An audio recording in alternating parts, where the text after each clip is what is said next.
불완전한 인간관 이게 뭐냐면은 저희 운동권이나 8, 90년대의 어떤 주류 사관이 인간 이성에 대한 무한한 신뢰, 뭐 인간의 어떤 무한한 어떤 역동성, 뭐 이런 거에 기초하고 있다고 저는 생각해요. 근데 그게 지금 아닌 거잖아요. 정반대죠. 예, 그래서 그 이제 보수주의가 뭐냐? 아까도 여기서 보시는 건 대문자로 C를 쓴 영국 미국의 컨서버티즘이라는 게 뭐냐면 사실 프랑스의 대혁명에 대한 반성적 성찰. 예. 좀 반성적 성찰도 좀 멋있는 말이고 예. 거기에 대한 반발로 나온 겁니다. 오케이. 그러니까 그 당시에 이제 중세적 유럽이 있었지 않습니까? 중세에 대한 평가도 뭐 따로 하지 않겠습니다. 잠깐 중세가 붕괴되면서 프랑스에서 특히 이제 합리주의를 바탕으로 해서 극한 이성에 대한 강조를 하고서 혁명이 일어난 거 아니에요. 예. 거기에 대해서 이제 대륙식 보수주의 이게 이제 여기서 우리 지금 조금 전에 얘기한 영미식 보수주의하고는 조금 다른 대륙식 보수주의라는 말이 있는데 이걸 갖다가 누구는 리액셔너리 좀 반동주의라고도 하는 사람이 있어요. 근데 본인들은 그 말하면 되게 싫어하죠. 그 자체가. 근데 어쨌든 이들은 갖다가 컨티넨털 컨서버티즘, 그러니까 대륙 보수주의라고 해요. 영국이 볼 땐 이게 대륙이고, 혹은 유러피안 컨서버티즘이라는데요. 영국은 유럽 아니냐고요? 저도 맨 처음에 이런 얘기해도 될까요? 제가 영국에 가 있는데 아는 친구가 하나가 나 좀 유럽 좀 갔다 올게 그러는 거예요. 야. 나는 런던이 유럽이라고 할 거. 물론 런던 시내는 아니에요. 런던 시내 어차피 너무 비싸기 때문에 런던 외곽에 있는 건데. 네, 영국적 전통을 얘기하는 거죠. 네. 그랬더니 파리를 갔다 오는 거예요. 파리를 갔다 오면서 유럽 갔다 왔다 그러더라고요. 뭐 이런 게 또 영국인들의 그게 있는데 이건 또 너무 뒤로 생거고. 네. 이들은 그러다 보니까 이제 왕정을 옹호하고 그다음에 기존의 페더럴리즘, 봉건주의를 옹호하는 그러한 컨서버티즘을 갖게 돼요. 네. 그래서 이제 우리나라에서 이제 일부 경제학자 그런 분들이 보수주의는 잘못됐다라고 비판하는 걸 보면은요, 영미식이 아니라 대부분 유럽인 경우가 많고요. 심지어 하예크조차도 너 누구냐 그랬을 때 하예크가 뭐냐면 난 리버테리안은 아닌데 그렇다고 컨서버티브도 아니다. 그럼 나는 굳이 뭐 클래시컬 리버럴이다 이런 말을 써요. 근데 하예크가 왜 컨서버티즘이라고 말을 안 하냐면 왜 자기는 컨서버티브가 아니라는 글에 보면은요, 컨서버티브를 설명해 놓으면 바로 대륙식 컨서버티브를 설명해요. 왜 하예크 자체가 오스트리아 사람입니다. 그런 전통들이 있어요. 그래서 이쪽은 이성 자체를 전면적으로 거의 부정하는 쪽으로 가요.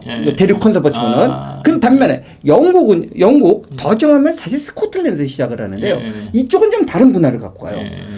이성을 인정하는데 이성이 모든 것을 만능적으로 해결할 수 있는 부정을 해요. 그래서 요게 이제 한국에서는 굉장히 말씀드리면 저항감도 갖는 얘기인데요. 레벌레이션, 계시라 그러죠. 기독교에서. 그러니까 인간이 머리를 깨닫는 게 하나님이 알려준 거거든요. 계시라는 게 무슨 지구가 멸망한다 그런 게 아니라 알려주는 거거든요. 즉 인간의 이성을 벗어난 지식이 있다라는 것을 받아들여요. 이게 이제 스코틀랜드 엔라이트먼트라고 하는데 이러면서 아까 말한 프랑스 혁명의 극단성을 부정해버리죠. 자, 거기 스코틀랜드 계몽주의를 대표하는 그 영국의 사상가들 몇 명을 소개하시죠. 제일 대표적인 게 아담 스미스. 뭐 흉. 그다음에 바로 이제 에드먼드 버크. 에드먼드 버크는 스코틀랜드 사람은 아닙니다만은 그 영향에서 나온 존 로크는 어떻습니까? 존 로크도 바로 그 적재자죠. 사실 그러니까 17세기, 18세기 그 세계 사상사를 그죠 뭐 뉴턴도 거기 뉴턴도 우리 이과생들이 좋아하는 그다음에 우리나라 기독교가 또 뭐 특이하다면 특이하게 장로교가 가장 숫자가 많지 않습니까? 그 장로교가 바로 스코틀랜드에서 시작된 거죠. 자, 그러면 제가 생각할 때도 존 로크나 아담 스미스나 그 휴미나 이런 계통은 인간의 어떤 무한한 신뢰, 뭐 안전성 이런 거보다는 인간이 좀 좀 불안전하다 이런 거에 기초했는데 여기서 이제 좀 있다가 이제 프랑스 혁명이 터진 거잖아요. 터지면서 이제 그 전에 물론 이제 프랑스 혁명이 터져서 이제 스코틀랜드 엔라이트먼트가 된 건 아니고요. 시기적으로 스코틀랜드 엔라이트먼트가 먼저 와 있었던 거죠. 그거는 뭐냐면 칼빈이라고 발음하죠. 칼빈주의가 스코틀랜드로 넘어가서 이미 17년에 먼저 있었던 거죠. 그러니까 그 엔라이트먼트예요. 그러니까 프랑스식 엔라이트먼트, 프랑스식 계몽주의하고 스코틀랜드식 엔라이트먼트가 다른 성격을 갖고 있었다 애초에. 그 결과로서 프랑스는 프랑스 혁명으로 나타났고요. 그다음에 이 스코틀랜드 엔라이트먼트의 영향을 받은 게 바로 영국의 명예혁명으로 가고요. 그다음에 바로 미국입니다. 미국 건국이 그 사상으로 가는 겁니다. 그런데 그럼 그때만 해도 보수주의라는 말은 안 썼던 거죠. 근데 왜 보수주의가 났냐? 그 스코틀랜드 엔라이트먼트의 전통을 이어받았던 영국 지식인들이 프랑스 혁명으로 깜짝 놀래버린 거예요. 저건 정말 아니다. 그러면서 에드먼드 버크 같은 경우가 이제 보수주의 아버지가 된 이유가 뭐냐면 프랑스 혁명에 대한 성찰. 그걸 쓰게 되죠. 저도 그걸 너무나 늦게 본 것을 후회하고 있습니다. 그래서 할 때 이제 우리나라에서는 프랑스 혁명을 강조합니다만은 사실 미국 혁명과 사실 또 재밌는 게 한국에서는 미국 독립전쟁이라고 많이 하는데 미국 사람들은 대부분이 그걸 아메리카 레볼루션이라고 해요.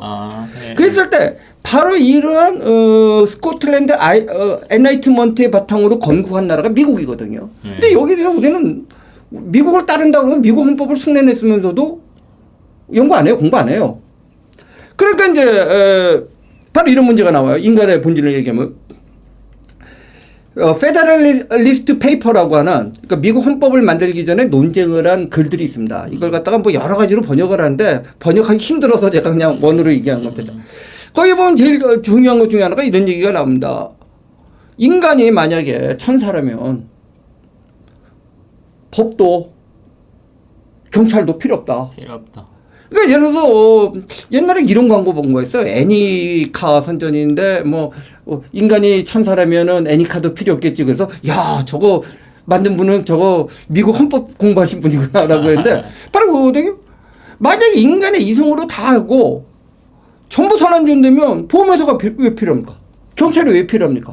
그게 안 된다는 그 안 된다는 전제 속에서 불안전성에 기초해서 미국 법을 만든 거예요. 그러면 프랑스랑 또 다른 프랑스는 그게 아니라 완벽한 거야. 그다음에 이제 몽테스키에가 프랑스에서 나옵니다만은 상권 분립도 필요 없는 거예요. 자 완벽한 합의를 보면은 상권 분립이 왜 해요? 여기서 루소의 일반 의지가 그러니까 바로 이제 프랑스식은 룩소로 나온 거란 말이에요. 루소 일반 의지. 루소 일반 의지를 누가 아는 거냐면 아는 게 그 뛰어난 지식인이 아는 거고 일반 의지에 따른 거 일반 의지 따르지 않는 자는 누구죠? 그럼 국민도 아니죠. 적이죠. 그건 없애버려야 되고. 반역자죠. 그러니까 단두대에서 그렇게 많이 사람을 죽여버린 거예요. 근데 미국은 어떻게 했냐면 그런 천사도 악마도 아니기 때문에 그러면 그다음에 사람이 야심을 가진 걸 당연하게 생각하는 거예요. 예를 들어서 저 사람이 국회의원 되기 위해서 저거 한다. 당연하게 생각. 국회의원 되지 않고 국가와 민족을 위해서? 아니에요. 저 사람 국회의원이 돼서 출세하고 싶은 거야. 근데 이렇게 해야지만 국회의원이 된다는 거죠. 그러니까 국민을 위해서 해야지만 국회의원이 된다는 그 제도를 만들고 견제를 시켜야 된다는 거예요. 그러니까 조지 워싱턴이 굉장히 위대한 인물이지만 조지 워싱턴도 견제를 해야 된다. 그러니까 상권 분립을 한 거예요. 그다음에 상권 분립을 한 기초도 하나 이해해 보는 게 왜 세수를 나누냐. 아까 헌정적 민주주의라고 했잖아요. 그럼 헌정적이면 법이거든요. 그럼 법이 뭐냐라는 문제로 들어가는데 여기서 말씀드린 건 법을 만드는 사람하고 법을 집행하는 사람하고 법을 판단하는 사람이 같으면은요, 그건 무소불위의 법이 돼버립니다. 예를 들어서 제가 농담 이 말 잘하는데, 지금부터 이거 듣는 분들은 제가 법을 만들게요. 황성주한테 매달 300만 원씩 바친다. 안 바치면 사형이다. 이거 법입니까? 아니거든요. 그런 법은 제가 만들면 안 돼요. 그러니까 법을 만든 사람, 그다음에 실행하는 사람, 판결하는 사람이 달렸을 때 균형이 되는 거예요. 그래서 체계 밸런스의 원리를 만드는 거고 그 프랑스 혁명 등은 그 진짜 자유평등 박애라는 것도 사실 박애라기보다는 형제가 저는 더 맞는 번역이라고 생각을 하는데 이걸 바탕으로 해서 모르면 다 옳은 거고 말이지 틀리면 다 틀리다는 식의 근데 무소불위의 권력이 생기죠. 그러니까 예를 들어서 로베스피에르가 그렇게 자유를 주장하던 사람이 권력을 잡아서 얼마나 어마어마한 폭군이 됩니까? 물론 본인은 뭐 현실에 필요했던 일시적인 그 독재가 필요하다라고 논의하지만 그 논리가 바로 저 러시아로 가서 볼세비키의 플로리타리아 독재론으로 가는 거 아닙니까? 그래서 공산당 아무도 견제 못 받는 거거든요. 바로 이제 인간과 문제가 다른데 저는 우리나라에서 왜 그러면 프랑스식 인간관을 좋아하냐? 저는 유교적 인간관 전체는 몰라도 성리학적 인간관이 그거가 굉장히 비슷하다. 훈자가 되는 거거든요. 그러니까 위선이 나오는 거예요. 어차피 자기도 못 이룰 거를 갖다가 이루라고 목표를 세워놓고 못 이룬다고 남은 욕해놓고 어차피 자기는 못 이루고. 그러니까 그 유교를 운동권하고 그러니까 유교 전체는 몰라도 성리학적인 네, 성리학적. 네. 그러니까 성리학하고 운동권을 연결시키는 여러 연구나 주장들이 있는데 저는 잘은 모르겠지만 공감이 가요. 그게 어떤 거냐면 자꾸 이런 계보를 생각하는데 성리학적 인간관, 프랑스 혁명, 루소나 로베스피에르, 그 다음에 주제사상 이게 좀 비슷해. 그래서 이렇게 연결되었겠다라는 생각을 하고 있는데 직접적인 영향 그런 걸 떠나서도요. 그런 생각을 갖고 있으니까 그 생각을 수용하기 쉽죠. 사람이 어떤 생각을 수용할 때는요. 새로운 거 와서 충격을 받는 경우도 있지만 자기가 그 비슷한 생각을 갖고 있는데 누가 그 비슷한 생각을 해주니까 수용하는 경우가 많지 그렇죠. 않습니까? 그렇죠. 그러면서 특히 이제 또 일본의 영향을 받아서 그 프랑스 혁명만 강조된 거예요. 그래서 저는 미국 혁명, 미국 건국을 어떻게 했는지를 좀 보고 이걸 한번 비교해보는 작업. 제가 그 맥락이 제가 사실은 그 운동권에서 탈하면서 핵심적으로 가졌던 생각이에요.